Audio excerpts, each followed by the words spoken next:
नव्याने जाग पेटू दे आग मराठी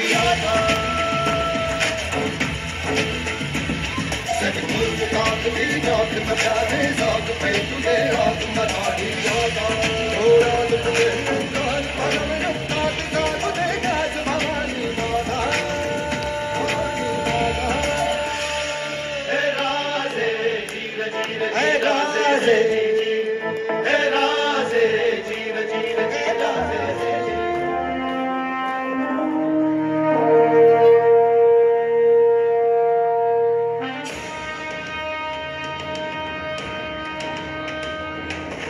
महाराजांची कीर्ती बेफाम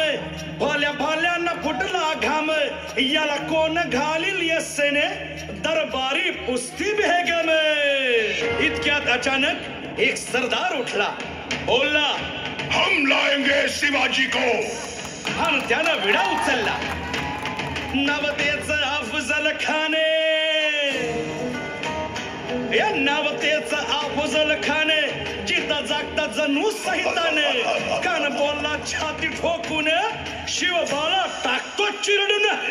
खान निघाला मोठ्या गुरमीत त्याच गोड दळ पायदळ फौजा फाटाला बक्कळ अंगीत हातीच पळ पाहणारा कापी चळचळ कोण कोण रोखणार हे वादळ खानाला कसा थोपणार काय लढवावा हुन्नर चिंतेत पंत सरदार महाराज आपला जीव मोलाचा आहे खानाचं सैन्य अफाट आहे त्याच्या समोर आपला टिकाव लागणं अवघड आहे काही दिवसांसाठी आपण कुठेतरी अज्ञातस्थळी निघून जा काय म्हणालात रायबा मासाहेब आम्हाला आमच्या जीवाची पर्वा नाही राजांचा जीव वाचणं गरजेचं आहे रायबा शिवबा केवळ आमचा पुत्र नाही तर अवघ्या मराठी जनांचा स्वाभिमान आहे या मातेने आपला पुत्र गमावला तरी बेहत्तर परंतु भ्याडपणे पळून जाऊन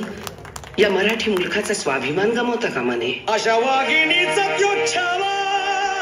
मासाहेब आपला पुत्र आणि मराठी मुलकाचा स्वाभिमान विजयी टिळा लावूनच परततील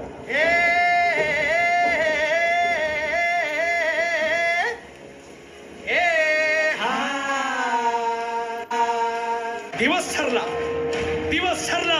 आणि ठरल्याप्रमाणे प्रतापगडच्या पायथ्याशी खान राजाला पाहून खान म्हणतो कसा आओ आओ शिवाजी आओ हमारे गले लग जाओ आओ खान हाक मारी तो हसरी खान हाक मारी तो हसरी रोखून नजारा गहिरी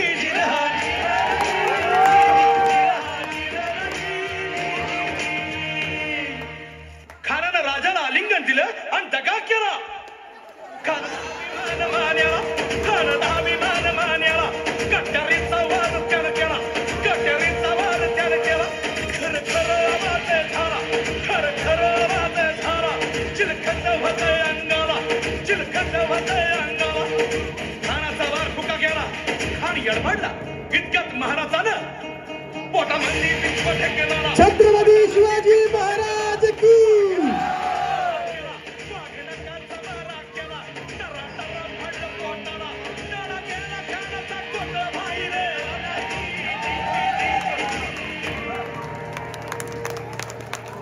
प्रतापगडचे युद्ध झाले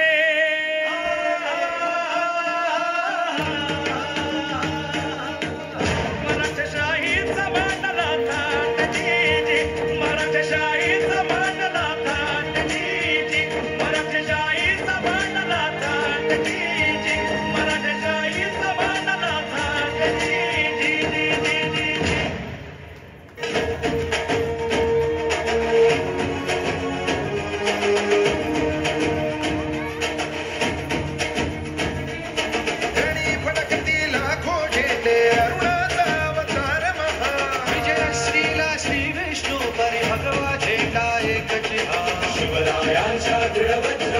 सह्याद्रीच्या हृदयाची दर्या कवळे किळभर नगळे कडकर काठी झेंड्याची तलवारीच्या धारेवरती पंचप्राणाला चविता